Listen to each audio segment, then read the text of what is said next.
Hey everyone, welcome to Dad's Den of Pop Culture. Going to talk about a book today, but also a movie. A few years back, I bought a few of Ian Fleming's James Bond novels. I'd been watching the movies for most of my life, never read the books, figured why not give them a shot. And to be honest with you, read Casino Royale, and I didn't really fall in love with it. So the books kind of sat on the shelf. And over time, I thought, I need to probably get rid of these things, make room for other stuff, donate them to charity, what have you. Do I want to read them? You know what? I should give them a read before I donate them. And I had just happened to pick up a VHS copy of Goldfinger and had watched it a few weeks ago. So I thought, well, let's read Goldfinger. That was one of the books I had. Here's the version I have. And you notice all these, this plumage of little bits I want to read from the book while we talk about it. And since I had the movie somewhat fresh in my mind, although I'll admit, once I started making some notes, I realized it was not as fresh in my mind as I had thought. I thought it might be kind of fun to look at where the book and the movie differ and maybe think about why they differed, what was behind those decisions, and kind of maybe talk about what I liked better in one than in the other. So with no further ado, here we go. And I will say right off the bat, we're going to be talking spoilers here because I'm going to go over the book and the movie pretty thoroughly. Now, we're talking about a book that was published, I want to say, in 1958, and a movie that came out in 1964. So, they're not exactly brand new, but for a lot of people, they might, in fact, be something they haven't experienced before. I don't want to ruin it for them. Okay. So, Goldfinger, the book, begins in the Miami airport. Bond is coming back from an assignment in Mexico that dealt with shutting down a heroin smuggling operation. And he's not a real happy guy. And this is something that I did like about the book. Bond's a little bit more of a rounded character than you get in the movies. Now, in the context of the movies, that's okay. They're that kind of movie. Swaggering machismo, action hero, getting the bad guys. That's not a problem. So it makes sense to say right off the bat, the book Bond and movie Bond, not always exactly the same. There's a lot of overlap there, but not exactly the same. Now, in the movie, we begin, rather than him reminiscing about what he had gone through, we actually see it. Now, that makes really good sense in a film. Show, don't tell, right?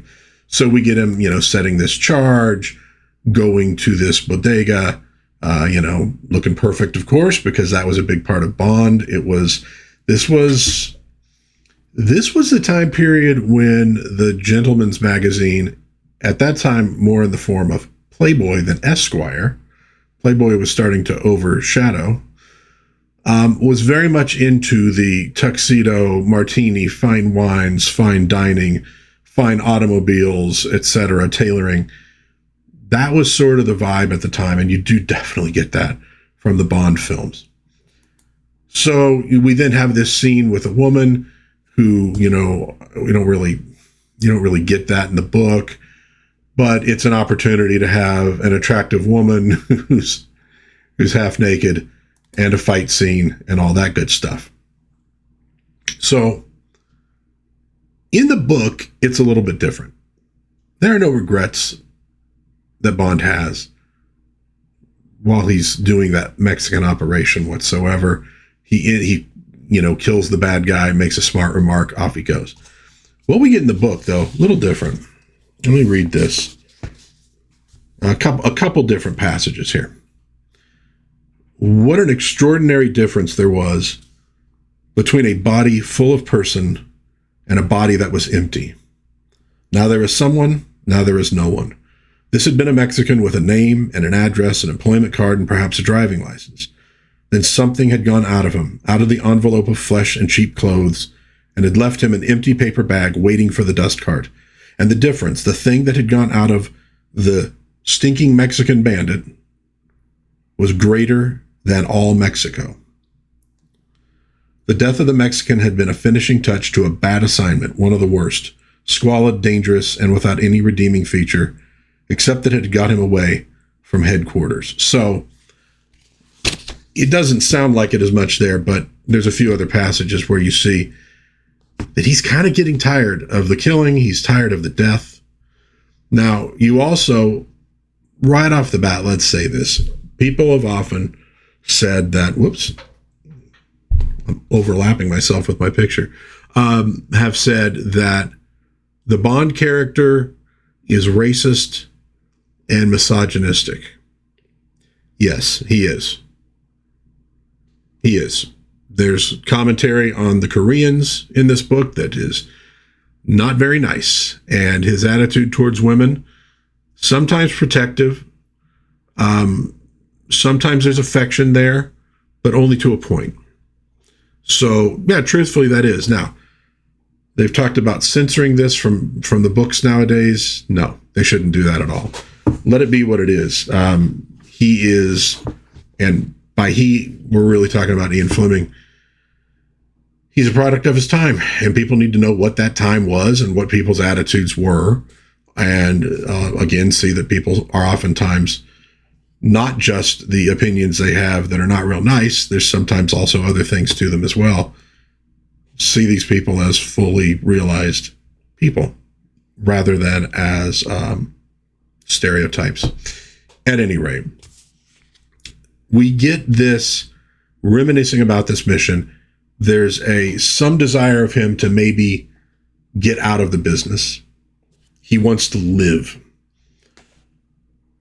And so while he's going through this, a fellow by the name of Junius DuPont shows up and knows his name. And it's explained that he saw Bond at Casino Royale and remembered him.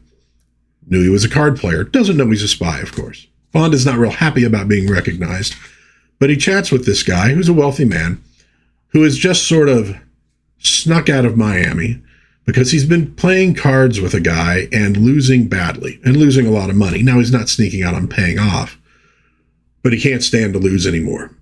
Now, the guy he's been playing with is this fellow by the name of Auric Goldfinger. And DuPont is positive that this guy is cheating, but he doesn't know how and he can't prove it. But he thinks, hey, this Bond guy, card player, pretty sharp, maybe he can do it. Offers him $10,000 and the best meal that he's ever had to prove that Goldfinger's cheating. Bond goes for it. Maybe this is just what I need. Maybe this is just what I need. Now, in the movie, they kind of get rid of this chance meeting between Bond and Goldfinger. It's a little more directed. They don't have the DuPont character. And you also miss out on the point where Bond has had this meal at this little crab shack with DuPont. Crab, lots of butter, thick bread, beer. And he enjoys it thoroughly and then is kind of disgusted with himself by how much he's eaten. And all of a sudden, he's kind of going back to his old way. Maybe he's not going to live life to the fullest anymore. And so we come next to the scenes at the Miami hotel involving Goldfinger. And it goes pretty closely between the book and the movie. The book stretches it out, and that's how you tell stories in books. Unless it's a short story. You're writing a novel, you stretch things out, you take your time. And one thing about Ian Fleming is very sensuous writing. He's very descriptive, and he describes the food and the clothes and the settings, etc., really beautifully. It's one of the things I enjoyed most about the book and what he does. Here's the first view of Goldfinger, and here's how it's described. Bond's first view of Mr. Goldfinger was startling. At the far corner of the roof, just below the cliff of the hotel, A man was lying back with his legs up on a steamer chair. He was wearing nothing but a yellow satin bikini slip.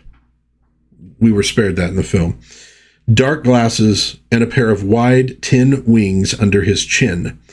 The wings, which appeared to fit round his neck, stretched out across his shoulders and beyond them, and then curved up slightly to rounded tips. Now, we do get a reference to the fella he's playing cards with, who was not named DuPont in the movie, about, oh, you want a tan. You have this one. That's why he wants to sit in his seat to tan. In the book, he explains, and in the book, he's having this card game with Bond present at the table, that he is afraid of open spaces and he can't stand to look at the ocean. So he's got to sit with his back to it, which Bond doesn't buy for a minute. And there's a little bit more. Let's see if I could find it. Bum, bum, bum, bum. He says, I'm not finding it here. I didn't mark that one. But he kind of describes the guy as being, he's sort of short and he's out of proportion. And he has these very cold blue eyes that seem to just stare right through your skull. Bond knows right off the bat, this is not a good guy. And he is a dangerous guy. Now in the movie, Bond spots the person who's doing the spying. And he more or less does that in the book as well. It takes a little longer, but he eventually gets there. Goes up, finds the woman staring from the balcony, communicating to Goldfinger through the earpiece. Now, here's where we do get a pretty big change between the book and the movie. A particular lack of scene, which is in the book, but isn't in the book at this point. Makes very perfect sense, though, when you consider what you're doing. The movie, very visual. So Bond gets on there and he says to Goldfinger, and this is similar in the movie, says, take out your checkbook and write a check to cash for $50,000. That is made up as follows. 35 you have taken from Mr. DuPont, 10 for my fee, the extra 5 for wasting so much of Mr. DuPont's valuable time. Now jot this down on the back of your checkbook and see you get it right. Book me a compartment on the Silver Meteor to New York tonight. Have a bottle of vintage champagne on ice in the compartment and plenty of caviar sandwiches. The best caviar. And keep away from me. And no monkey business. The photograph, and he basically took a photograph of him cheating. The photograph will be in the mails with a full report to be opened and acted upon if I don't show up in good health in New York tomorrow. Nod if you understand. And he finally ends it. I'd forgotten one last thing. I shall be taking a hostage for the ride to New York. Miss Masterson. See that she's at the train. Oh, and make that compartment a drawing room. That's all. So Goldfinger is royally PO'd at this. He has not only been caught cheating, he's lost the game. It's going to cost him a lot of money. He has a definite hatred for James Bond. Now, they kind of combine things a little bit in the film. We don't get the train ride. What we get with the scenes between Bond and Jill Masterson all takes place in that hotel room. There is the mention of champagne and caviar. And here we get Oddjob, who at this point we really haven't met, shows up in the room, hits Bond from behind, knocks him out. And when Bond awakens, we have the very famous scene of Jill Masterson dead, covered in the gold paint. Now,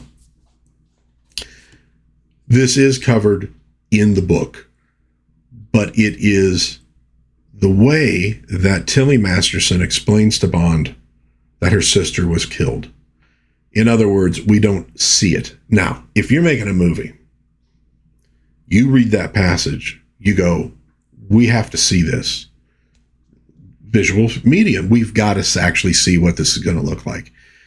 And so they kind of take the train scene, they take, and meld it into this whole part. We go through it a lot faster, and they bring forward the painting, which technically would have happened, obviously, after she had left Bond. And he was unaware of it.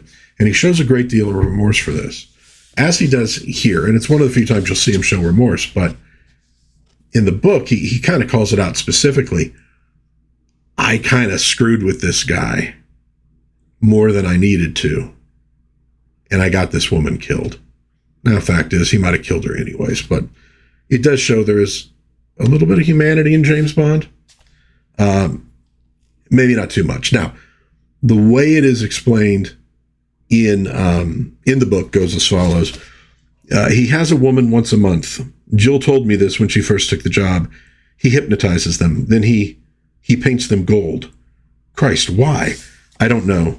Jill told me he's mad about gold. I suppose he sort of thinks he's sort of possessing gold, marrying it.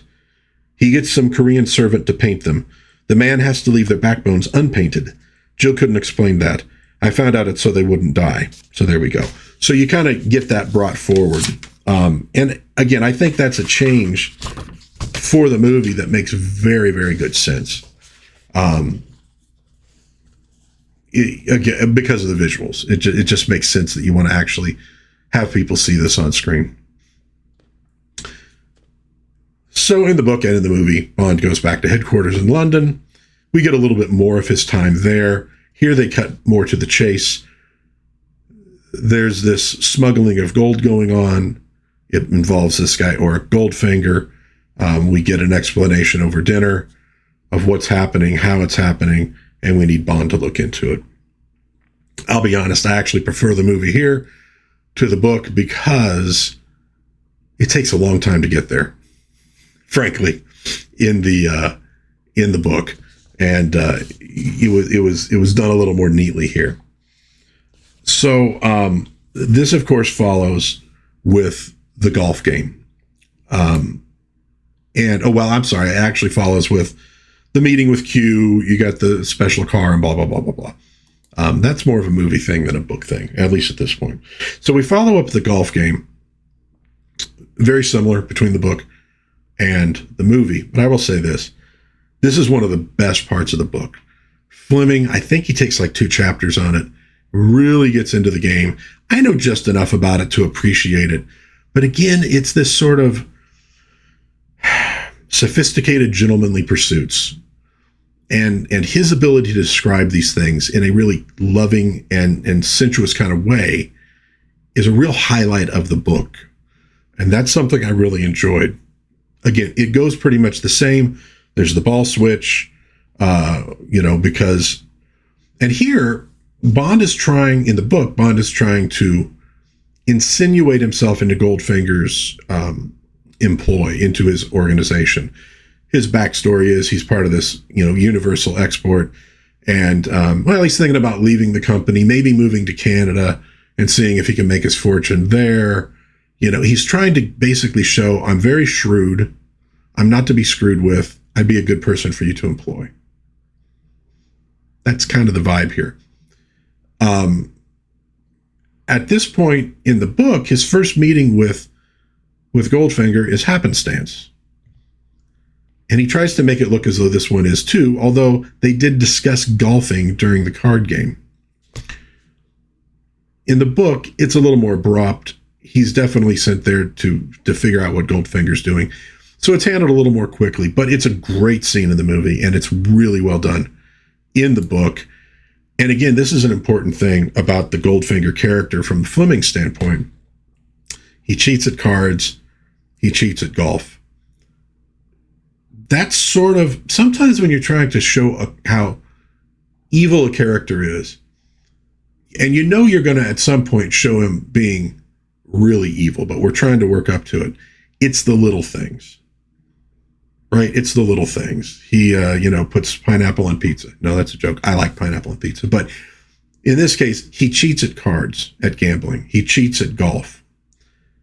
That shows this is just not a good guy. He's outside the realm of gentlemanly behavior. He doesn't do things for the sport of it. He just wants to win. And of course, if you cheat, you didn't really win, but he gets the money. So what does he care? He's a very low, vulgar sort of person. And that's what you're supposed to get from these scenes in the book and to some degree in the movie. And I will say also in the book, Oddjob is not his caddy for the golf game. But we do get to meet Oddjob afterwards. So there's a whole scene in the book afterwards of Bond being invited to Goldfinger's house for dinner. It's a pretty good scene. It's a little rough at places. There's a thing involving a cat that I didn't care for much. In that scene, Bond does some lurking around behind the house where there's some, industrial activity. And that's going to be transported to a different part in the movie. But that's also where we first really meet Oddjob and see how dangerous he is. He talks about the bony ridges on his hands from all the, from the karate, and also fun here, we get the description of karate because in 1958, a lot of people in the West didn't really know what karate was. A lot of that stuff introduced to a lot of servicemen during the war, but it being introduced to the general public somewhat through things like this. And so that's where we kind of really meet Oddjob. So again, the movie goes a lot quicker through this. Bond takes a homing device, puts it on the car at the golf course. They go directly from the golf course into Europe. Now, much bigger part of the book, because there's a subplot in the book involving Goldfinger being a sort of banker for SMERSH. And if you don't know what SMERSH is, they figure very heavily into the books. It is sort of the Soviets' anti-espionage unit. They're there for murdering spies or murdering anybody who gets in their way. These are bad guys. And Fleming kind of describes the fact that, being communists are not really very good at handling money. So Goldfinger does it for them. And this figures into the European pursuit scene. Much bigger and really well written in the book. Bond has to go through a lot more to put the homing device in the car. The homing device doesn't have a little map that he can follow things on. It's just a sound. It's a tone. And when it gets softer, he's further away. When it gets louder, he's closer. And so there's a lot of tension as he's trying to figure out which road he was probably going to take as they go through France and then into Switzerland. Nice scene. And this is where he meets Tilly Masterson, who is the sister of Jill Masterson. Doesn't know who she is initially, but eventually meets up with her. And so, here in the movie, they're almost instantly in Switzerland. You have sort of the meeting. You have Bond looking down at Goldfinger getting his lunch. You have her taking the shot. Some of this stuff is sort of, it's there in the book, but it's in different places in different ways. And the final meeting. Now, in the book, there's an overnight stay at a hotel. Their scene where he wrecks her car is not done with the little thing shooting out the side, the blade and all that. He literally just backs into her car on purpose in front of a little cafe in a French town, but gets her in the car. And so this is where we first meet Tilly Masterson in the book, more or less the same in the movie. Tilly's a character who you could almost not be there, and her end in the movie and the book is sort of sad and pointless. Maybe that's what he was going for. But in the book, we get them driving into Switzerland. He then goes and stakes out or at Goldfinger's place with binoculars. He goes back later on. This is when in the book he actually runs into Tilly, who's got a gun. He stops her from shooting because this could screw up his mission. Finds out the stuff about her sister, Jill Masterson, etc. And they're both captured at that point by Oddjob and Goldfinger's other men. In the movie, you get to see him actually sneaking around. So they took that part, put it over here. There's a big car chase, doesn't exist in the book. Again, it makes sense in a movie. It's visual. It's an action movie. You need an action scene every so often to keep people going. So we don't get that, but we do get the capture. Now, when we get to the torture scene with Bond, in the book, it's not an industrial laser. It is a rotary saw. So the rotary saw is going to, just where you don't want a rotary saw to go. Well, among other places. But I thought it was also interesting that in the movie, he's overheard this Operation Grand Slam. Doesn't know what it is, but he's overheard it. He uses that to get Goldfinger's attention. When we get this was, I remember one of my dad's favorite bits from the movie. No, Mr. Bond, I expect you to die. He says Grand Slam, and apparently then Goldfinger decides, well, maybe I need to keep this guy around just to make sure that 008 doesn't come into this and gets in my way. In the book, Bond basically offers to work for him. Now, this is about the point where I'm starting to not like the book that much. First half of the book, I was enjoying it. Second half of the book, I didn't really enjoy. I had some real problems with it. But what I did think was interesting, again, you see a little bit more of the human being of Bond, that as that thing is coming towards him, he's literally trying to will himself to die so he does not feel that pain. And we get this right at the end of the chapter. A scream tried to force its way through the clamped teeth. Die, damn you, die, damn you, die, damn you, die, damn you, die, damn you, die. And he can't quite make it. Now, in both, he ultimately ends up being drugged. And we get into the second half of the film. And the book, in both cases, wakes up on an airplane. We meet, in the movie, the pilot of the airplane, Pussy Galore. And, Bond cleans himself up. At this point in the movie, Tilly's been killed. She was killed during their attempted escape.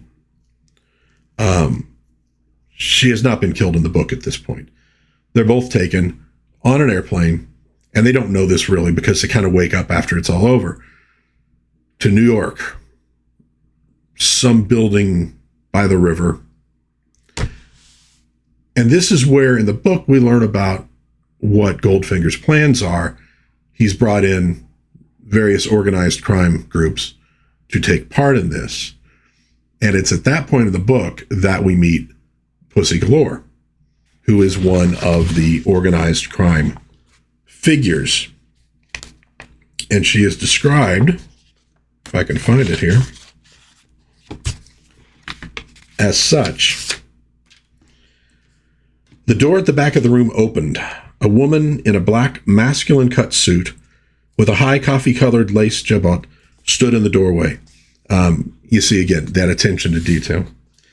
She walked slowly, unselfconsciously down the room and stood behind the empty chair. Goldfinger had got to his feet. She examined him carefully and then ran her eyes round the table. She set a collective board high and sat down. Mr. Strapp said, "Hi, Pussy," and the others, except Mr. Springer, who merely bowed, made careful sounds of welcome. So now, sort of an inside thing here. I posted a video maybe a week or so ago reviewing a movie called Screaming Mimi from the late 50s. And one of the things I discussed in that film review was that a couple of the characters in it were lesbians. And that this was kind of interesting in a late 50s movie and how they dealt with it, right? Now, I don't know if that was the reason, but I got a couple immediate downvotes on my video, which is kind of rare for me. The review is more or less like I do other reviews. I generally get a pretty good, ratio on those things. 2 of them right away. And I wondered, is it because somebody was offended by it, whatever? And then I started, a couple days later, me and my wife talking about it, I started laughing because I go, oh God, I'm going to do the Goldfinger review. And Goldfinger has a couple lesbians in it. And it's from basically more or less the same year. So in the book, Pussy Galore is a lesbian. She heads a group of women cat burglars, all of whom are lesbians. Now, when I was talking about Screaming Mimi, I said, it really didn't seem like they were trying to be exploitive or shocking with those characters. And they're somewhat subtle about it in the movie, less so in this book. I think with Fleming, it is more exploitive. He definitely takes the tack that what makes a woman a lesbian is a bad experience with men. And that's pretty much it. Because the other lesbian in the book is Tilly Masterson. And Bond's a little bit annoyed because he had an eye for her. You don't get a lot of sympathy, but it does seem as though he takes the tack. These are just women who had bad experiences with men, and so therefore they could probably be cured of it. That's not an attitude we would take nowadays in general. I guess a few people do, but anyways, interesting, especially now. People generally thought of the name, if you just knew the movies, as being sort of like, oh, pussy galore. Okay, because Bond is a womanizer and all that stuff. Takes on a different meaning in the book. Also kind of exploitive and a little bit tacky, but there it is. So she's one of these members of organized crime that Goldfinger wants to go in with him on his big scheme. Okay. The schemes differ between the book and the movie. And I think the book's version is a little bit dumber than the movies. And this is one of the reasons I didn't care for the second half of the book. The plan to rob Fort Knox, frankly, is stupid. I just find it kind of unbelievable and ridiculous. They kind of make that clear that Bond thinks it's so in the movie. But here we go.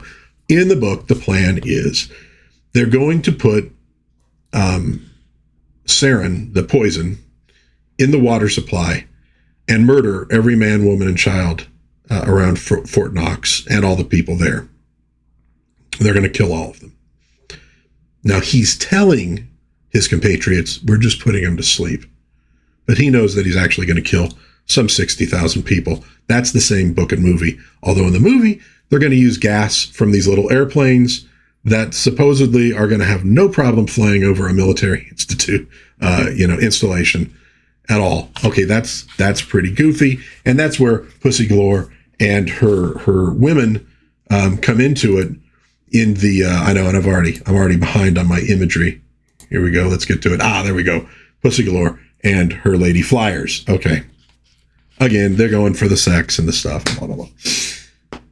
So water supply in the book, the gas in the movie. The water supply actually probably makes more sense, but still a little bit on the goofy side. Everybody's going to be dead. People are going to think there's some kind of a disease. Goldfinger and all of his men, organized crime, etc. And in the book, only one person doesn't want to go through with it, and that person is killed. Whereas in the movie, one person doesn't want to go through with it. He leaves. Everybody else is gassed because they know about the operation. And then that guy is ultimately killed by odd job and put in the car crusher. Okay. So in the book, they're going to go in as military medical staff, or maybe just medical staff, now that I think about it, to go in on a train. They're going to pull all these trucks up. Everybody's going to steal as much gold as they want. And they're going to leave, and they're going to have to transport the gold on their own out of the country. Goldfinger is going to be transporting it to maybe it was Baltimore Harbor, which is maybe why they used Baltimore in the movie, where there's a Soviet cruiser who's going to take him and his gold elsewhere. That's part of the plan that's just stupid to me. That's too slow. Somebody's not going to figure out something's wrong. They're just going to let these medical people go in and not check on them. There's going to be no radio contact. Why wouldn't the military send its own medical people in? It gets a little outlandish there. Also outlandish, they're going to use a small nuclear device to open up the vault. What? Okay. In the movie, they're going to use that industrial laser. So that's nice, ties the things in. Movie, they're going to use a dirty bomb supplied by the communist Chinese to radiate all of America's gold supply. And remember, this is still important at that time because we still have currency based upon our gold and silver supplies. And that's why that's a big deal. That's equally goofy. It's a little more theatrical. It's a little more fun, I guess. But yeah, that plan I just didn't really care for that much in the book. I thought it was a little bit on the silly side. So in both cases, Bond gets wind of it, and he tries to get a message out to Felix Leiter. It doesn't work in the movie because the guy ends up being crushed and that he slips it into, okay. In the book, because he's working with Goldfinger and is aware of what he's up to, he hides it on something under the toilet seat in the bathroom in the hopes that a janitorial person will find it and pass it on. I don't really care for either of those. They're just, ultimately what happens in the movie is he talks to Pussy Galore about it, and she decides, because she succumbs to his manly charms, to call Felix Leiter, let him know about it, so that they can take the poison gas out of the canisters and not kill everybody. In the book, and he doesn't know this, Bond going into this, it is found, and they've arranged to deal with the problem. Now, that is my other problem with the book, especially. Because in the movie, Bond plays a more active role to some degree in foiling the plot. Now, he doesn't know for sure that Pussy got the message out, that people aren't actually killed, but he's brought along, and we see, them setting up the bomb, and he's handcuffed to it, and then everything goes crazy. Goldfinger manages to escape. We get the big fight scene between Bond and Oddjob, which has been building up over the course of the film. Oddjob had killed Tilly Masterson already at this point. Bond wanted revenge on this guy. I mean, he also killed Jill Masterson. He wanted revenge. And it's a fun fight, and it's a very cinematic Bond sort of fight. In the book, Bond does really nothing. He's an observer. Everything's been done without his knowledge by somebody else. They go in, they see all these bodies they think are dead. It was actually hundreds of people just pretending. They get there, everybody jumps up, they attack, they foil the robbery attempt, the nuclear weapon is not used. At the train station, where Bond is just observing, he tries to get away with Tilly. She gets hit by the hat and killed, same way as in the movie, but this happens much later on. Bond can't do anything. He has a pretty lax attitude about her death. And Goldfinger and Oddjob get away on the train. And so I was just like, Bond's kind of an observer here. This is his book, and it didn't feel like it wasn't a good ending for me. I didn't like it. It's not way better in the movie. It's a little bit better in the movie. But I think it's a weakness in both places, really. But I think the movies have a more unreal feel to them. And the books had been a little bit more grounded in reality. So that as the plot started getting campier, it started being... In the movies, that's just how Bond movies kind of work. I know the first couple are a little more grounded, but I don't think it hurt the movie as much as the book. But we do finally get the final fight with Oddjob and the electrocution. It's a pretty good end for Oddjob. It's a better end than he got in the book, which is another problem I have with the book. Well, the plot's been foiled. Bond is going to go meet with the president for lunch, and he's going to get some kind of medal. And so he gets on this airplane, and it turns out in the movie that it's been hijacked by Goldfinger, with Pussy as the pilot. I don't think Goldfinger still knows what happened with Pussy. In the book, it's much more drawn out. He's on a flight. I think the flight happens after he's met the president. It's the flight he's going to take back over to London. And he has to get an injection for some, like an inoculation. and it drugs him again, and he wakes up on the airplane. And here we have Pussy, who's showing a little bit more sympathy, a little more, seems like she likes him a little bit now on this plane in the book. Before, she showed no such attitude. And we get Goldfinger there, etc. So what happens in the book? Remember, it's spoiler time. So, spoiler time. He's in a tough spot. Oddjob and Goldfinger are both there.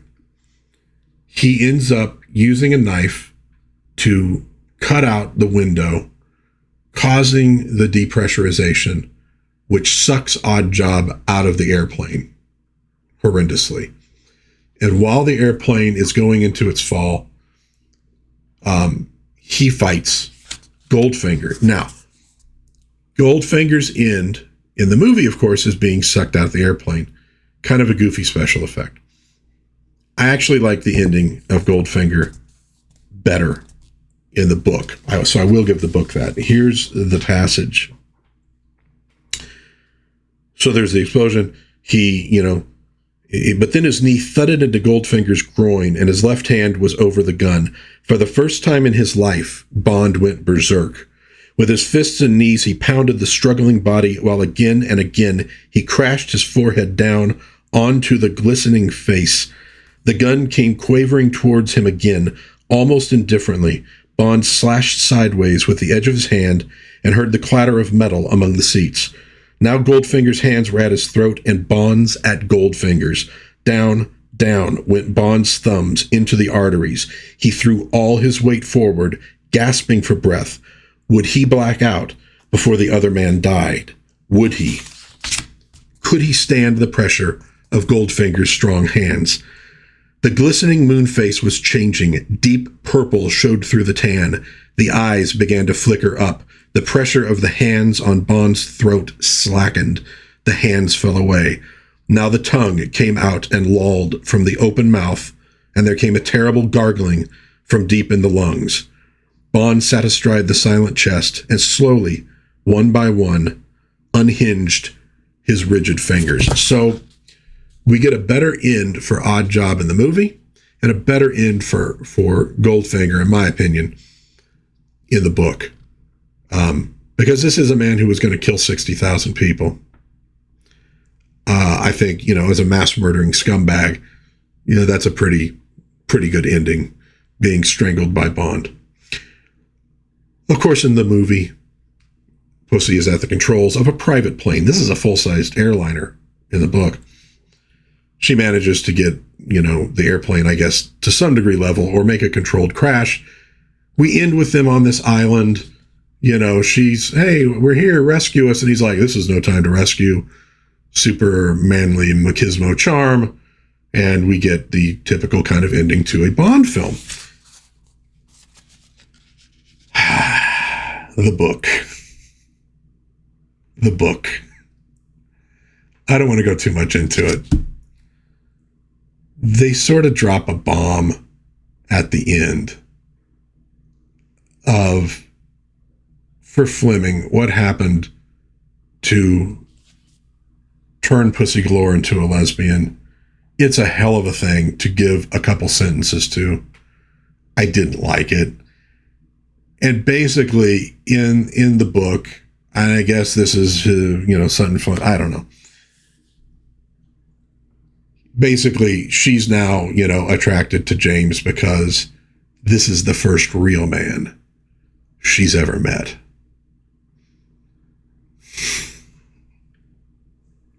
So I was like already sort of going, I don't think I'm really digging this at this point. And that was the cherry on top for me. I didn't like the way it ended. If you think the whole, oh, James kind of thing you get in the movies is bad, this is worse, in my opinion. It's 1958. There were different attitudes back then. Maybe people didn't know as much as they do now. I'm not going to demonize folks, but I didn't care for the way the book ended. So, what do I ultimately like better? Let's take the spoiler alert off now. Oh, you know what? I had the pictures. Let's bond. What? I'm so angry at you. Oh, yeah? Well, bye. Flush. And we're back to the beginning. Okay. I've read the book. I don't think I'm probably going to read the book again. I would give it maybe a C. I really like the first half. I was digging it.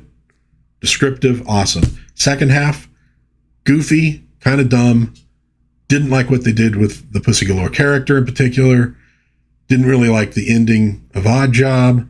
Didn't like the way Bond becomes sort of an observer in a way, even though he helped engineer the end of the plot. He wasn't so involved with it. First half of the book, I'd probably give an A. The second half, an F. We'll average it out to a C. The movie. I've watched the movie several times. It was a favorite of my father's back in the day. I can still remember when I was a kid, Roger Moore was Bond. That's what you normally saw. One night, Goldfinger is going to be on TV. And I remember my dad saying, oh, now you can see the real James Bond, Sean Connery. And it's a great flick. It's got its own flaws, obviously, but it's a fun action film. And I've watched it many times. So, yeah, I like the movie better than the book in this case. The book's worth a read. And I will say this. Fleming is a very talented writer. It's just the plot kind of went haywire for me at the end. But his prose is very good for the most part. I like it. Some of his attitudes I don't really care for. So there we have it. Goldfinger, the book, and the movie. Move myself center stage again, and then I'll hit my camera so everything rumbles. The book and the movie. What do you think, folks? Fan of the movie, fan of the book? Do you think I'm way off base here? Let me know in the comments. I'd love to hear from you one way or the other. I'll do my best to answer you when I can. If you have any questions, if you enjoyed my video review here, please give a like, consider maybe subscribing and sharing with a friend. It helps me grow. Well, it helps my channel grow. I've frankly grown about all I need to.